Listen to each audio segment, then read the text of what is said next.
always blesseth us. So let us see Psalm 34, verses 12 to 18 and 19. Okay, 12 to 19. Would you just translate as we go along, Kalpana? Yes aunty. మనము కీర్తనలు 34వ అధ్యాయము 12వ వచనం నుంచి 18, 19 వచనములు చదువుకుందాం. So this is a psalm of David when మరి when he was pretending to be mad before Abimelech and he was driven out by him. మరి అబీమెలెకు ముందు కొంచెం పిచ్చోనిలాగా నటించడానికి ముందు దావీదు రాసిన కీర్తన ఇది. So he says in verse 12, who is the man who desires life and loves the length of days that he may see good? మరి ఎవరికైతే వాళ్ళ వాళ్ళ రోజులు ఎక్కువగా నిలిచి ఉండి మంచి రోజులు చూడాలని ఉండకుండా ఉంటది అని చెప్తాడు. So we all like to have a good life, don't we? మరి మనందరికీ మంచి రోజులు ఉండాలని అనుకుంటాం. మంచి జీవితం ఉండాలని అనుకుంటాం. And we long that each day in our life be fruitful and good. మరి ప్రతిరోజు మనకు మంచి రోజులు మరి ఫలించే రోజులు ఉండాలని అనుకుంటాం. And we all like to have a long and a good life. మరి అందరికీ ఎక్కువ రోజులు మరి బ్రతికి అవి కూడా చాలా మంచి రోజులు ఉండాలని కోరుకుంటారు. So God is a God who can lengthen our lifespan. మరి జీవితంలో ఉన్న రోజులను ఎక్కువ రోజులుగా బ్రతికేటట్టు చేసేది దేవుడు మాత్రమే. So how do we get a good long? I mean, in Proverbs 3, it is very clear that when you follow wisdom and try to get wisdom, the Psalm says, the Proverb says, long life is in her right hand, and in her left hand are riches and honor. మరి సామెతల గ్రంథం 3వ అధ్యాయంలో చదివితే మనము తెలుసుకుంటాం, జ్ఞానంతో నిండి ఉన్న సూక్తులు ఏమనందంటే, జీవితకాలం పొడిగించబడింది దాని కుడి చేతిలో ఉంది జ్ఞానం చేతిలో, ఎడమ చేతిలో డబ్బు ఉంది అని చెప్పుకుంది. So how do we see good in our lives? మరి మన జీవితంలో మంచి ఎలా చూస్తాము? In verse 13, David says, keep your tongue from evil. మరి 13వ వచనంలో దావీదు చెప్తారు, మన నాలుకను చెడు మాట్లాడడం నుంచి కాపాడుకోవాలని చెప్తాడు. And your lips from speaking deceit. మరి మన పెదవులు అబద్ధము మోసం చేయడము అలాంటివి మాట్లాడకుండా ఉండడానికి కాపాడుకోవాలి. See, we should never even tell white lies. మరి ఎప్పుడు కూడా అబద్ధాలు చెప్పకూడదు. And God hates lying because, we all know that Satan is the father of lies. And when we tell lies, we are saying that we are paying allegiance. Our allegiance is with Satan. We are on his side. మరి దేవుడు చెప్తారు, మీరు ఎప్పుడు అబద్ధాలు చెప్పొద్దు అని అంటాడు. ఎందుకనంటే సాతాను అబద్ధాలకు తండ్రి అయి ఉన్నాడు. ఆ అబద్ధాలు అనేది సాతానుతో కూడి ఉన్నది, సహవాసం చేసి ఉంది. So the words that come out of our mouth are very powerful words. మరి మనం నోటి నుంచి వచ్చు మాటలన్నీ ఎంతో శక్తివంతమైనవి. But then Paul says, with those same words, we bless people with the same mouth. And with the same mouth, we curse people. మరి పౌలు గారు చెప్తున్నారు, అదే నోటితో మనము వేరే వాళ్ళను ఆశీర్వదిస్తాము, అదే నోటితో శపిస్తాము. He says, how can bitter water and fresh water come out of the same spring? మరి ఒక నీటి ఊట నుంచి చేదు మాటలు మరి తీపి మాటలు రెండు ఎలా వస్తాయి అని అడుగుతున్నాడు. But we know that what is in our hearts comes out through our mouth, and that is what makes us sin. మరి మనకు తెలుసు, మన మనసులో ఏది ఉందో అది మన నోటి ద్వారా వస్తుంది, అది పాపం చేయడానికి దోహదపడుతుంది. James says in James chapter 3 that the tongue is a very world of sin, of iniquity. మరి జేమ్స్ చాప్టర్ 3వ అధ్యాయంలో చెప్తుంది, మన నాలుక ఒక అబద్ధాలాడడానికి ఒక మూల కారణమై ఉన్నది అని చెప్తుంది. It says, with the tongue we spread poison in our bodies. మరి ఆ నాలుకతోనే మనము మన శరీరంలో విషం నింపుకుంటాము. For example, if you are constantly grumbling and saying, oh, I think I have blood pressure, I was a little dizzy, oh, I think I have blood sugar because I'm drinking a lot of water. If we keep repeating that and saying that, that poison spreads in our bodies and we really may get blood pressure, really may get sugar.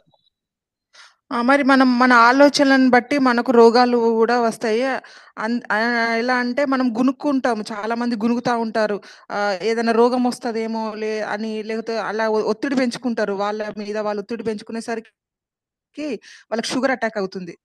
So the tongue is a very important part of our body. It is very small compared to the rest of our body, but it can spread poison in our body.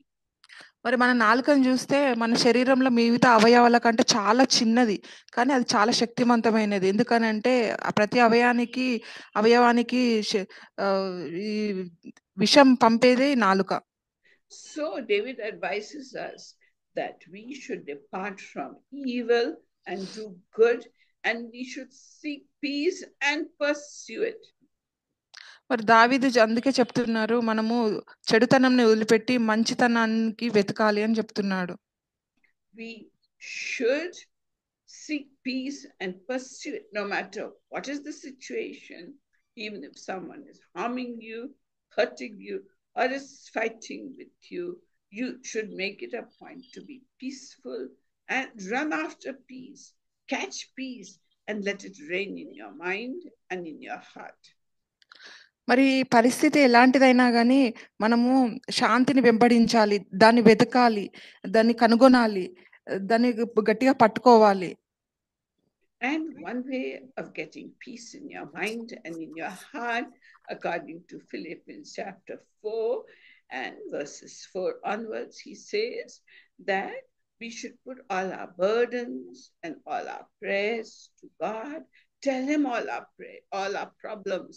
Tell him all our requirements. Tell it to him with thanksgiving and praise. Don't burden yourself. Cast it upon the Lord. మరి ఫిలిప్పీయుల గ్రంథము 4వ అధ్యాయము 4వ వచనం నుండి మనం జూస్తాము. అక్కడ ఏమనుందనంటే, మన పైన మనం ఒత్తిడి తెచ్చుకోవద్దు. మన పరిస్థితులు ఎలాంటివి ఉన్నా గానీ, మన సమస్యలన్నీ దేవుని ముందట పెట్టండి. దేవున్ని వెతకండి. ఆయనకు అప్పజెప్పండి. నీకు కావాల్సిందేందో ఆయనకు అప్పజెప్పండి అని రాసుంది.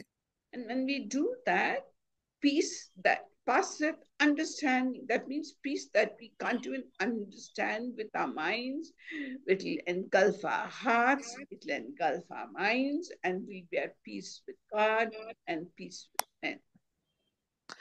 మరి మనము ఈ శాంతిని ఇలా కనుగొని దేవుని ముందట మన సమస్యను దేవుడికి అప్పజెప్పి ఆయన ముందట మనకు అవసరతలు ఏంటియో చెప్పినప్పుడు మరి జ్ఞానంకి మించిన శాంతిని మనకు అనుగ్రహిస్తాడు దేవుడు. So don't think God is not listening to the cry of your heart. ఎప్పుడైనా దేవుడు మన హృదయంలో నుంచి వచ్చే రోదనలు వినట్లేదని అనుకోవద్దు.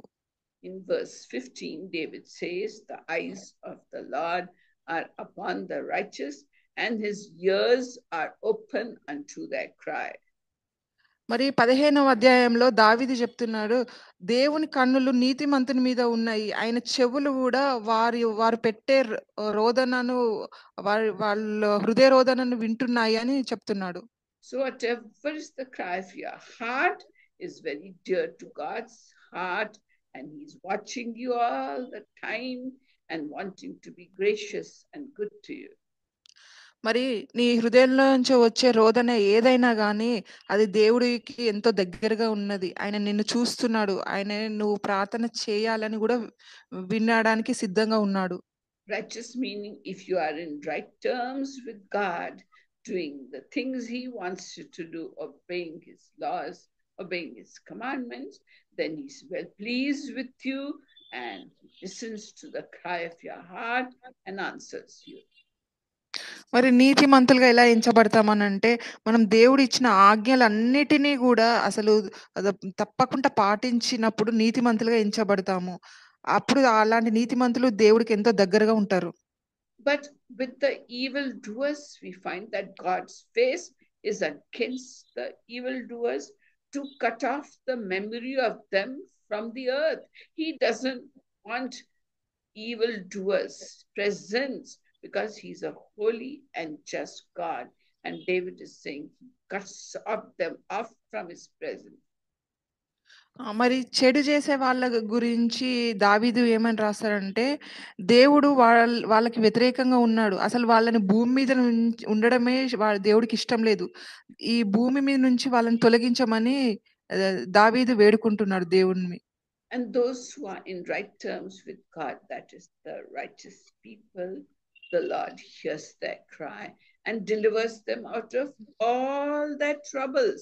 I mean, he may deliver you slowly. Don't think God is not listening to the cry of your heart.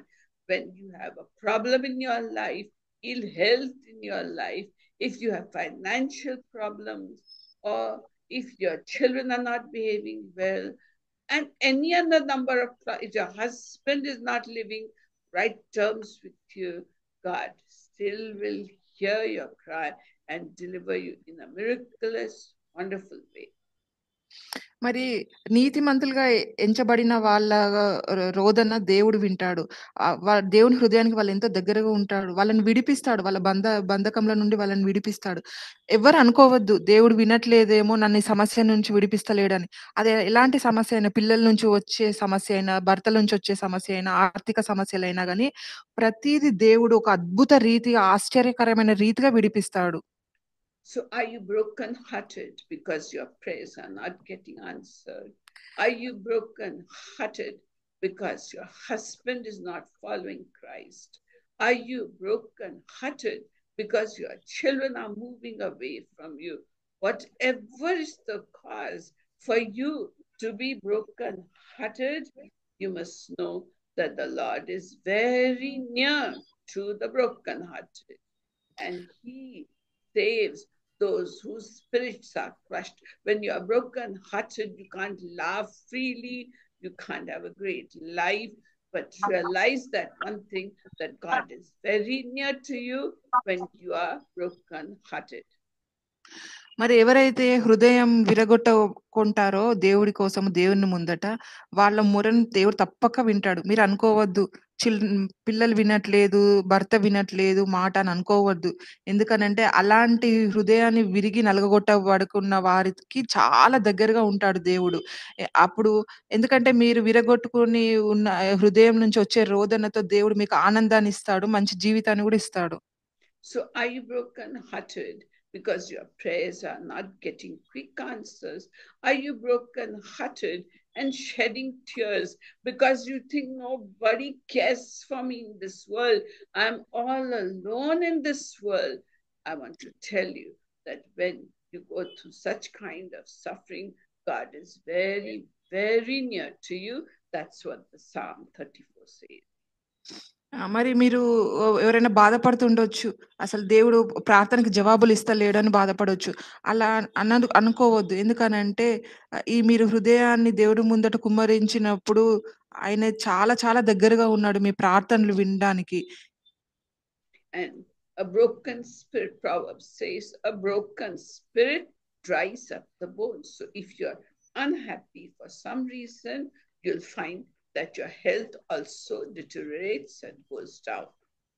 మరి సామెతల గ్రంథంలో మనం చూస్తాము నిరాశ పడిన హృదయంకి అనారోగ్యం కలుగుతుంది. అంటే ఎముకలు మొత్తము శక్తిహీనంగా అయిపోతాయి. సో అలా కాకుండా కీర్తనలు 34 ప్రకారము దేవుని ముందట మనం మనం మన విన్నపములు చెప్పినప్పుడు సంతోషంగా దేవుడు మనవిని ఆలకిస్తాడు.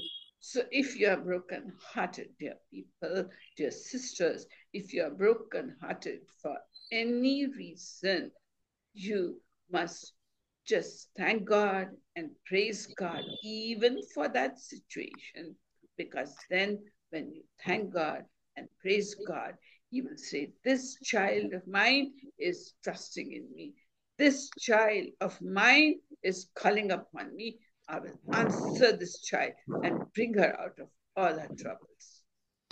మరి మీరెప్పుడైనా ప్రార్థనలకు జవాబు ఇవ్వలేదు దేవుడని జెప్పేసి బాధగా ఉన్నప్పుడు, అయినా గాని మీరు దేవుని యందు నమ్మిక ఉంచినప్పుడు, దేవుడికి అది ఎంతో సంతోషకరంగా ఉంటుంది. ఎందుకనంటే దేవుడికి అరే!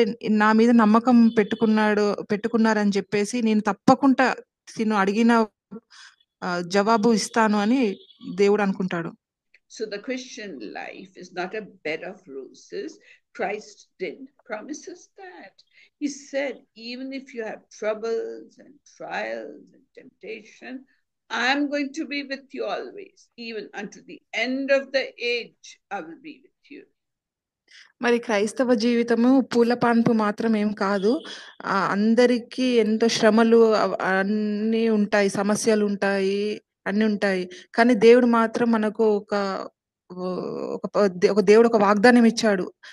మీరెన్ని సమస్యల నుంచి ఎళ్ళినా గాని నేను మీతో ఉంటానని చెప్పాడు. You will have troubles in your life. Sometimes high experiences, sometimes low experiences. మరి ఇక్కడ ఎవరికైనా గాని సమస్యలు తప్పకుండా ఉంటాయి. And the Bible is saying, many are the afflictions of the righteous, but the Lord delivers him out of them all. మరి పరిశుద్ధ గ్రంథంలో రాయబడి ఉంది గదా! నీతిమంతుడికి కలుగు శ్రమలెన్నో అని. కానీ అయినా గాని దేవుడు ప్రతి దాని నుంచి విడిపిస్తాడు. In fact, Psalm 119, David says, it is good for me that I have been afflicted. Then I will know your laws and I will follow it. కీర్తనలు 119వ అధ్యాయంలో దావీదు చెప్తున్నాడు, నాకు శ్రమలు కలుగుట ఎంతో మేలు. ఎందుకనంటే నీవే నన్ను అందులో నుంచి విడిపించే దేవుడవు అని చెప్తాడు. So afflictions can be stepping stone towards higher level of anointing, towards higher closeness with God, going up the spiritual ladder. That is the method God follows. మరి శ్రమలు కలుగుట మంచిదే. ఎందుకనంటే దానిని బట్టి మనం ఇంకా ఎదుగుతాము. మనకింకా అభిషేకం ఎక్కువొస్తుంది. దేవునికి ఇంకా దగ్గరగా అవుతాము. Just like after the storm, there's a great calm. So after your affliction and you cry out to God, he hears you, but he will deliver you out of them all. That is the promise God is giving us today. మరి తుఫాను అయిన తర్వాత ఎంత నిశ్శబ్దంగా ఉంటుందో, మనకు కలిగిన శ్రమలన్నిటి నుంచి మనల్ని దేవుడు విడిపించినప్పుడు కూడా మనకు అలాగే ఉంటుంది. ఇది మనకి ఈరోజు దేవుడిచ్చిన వాగ్దానం.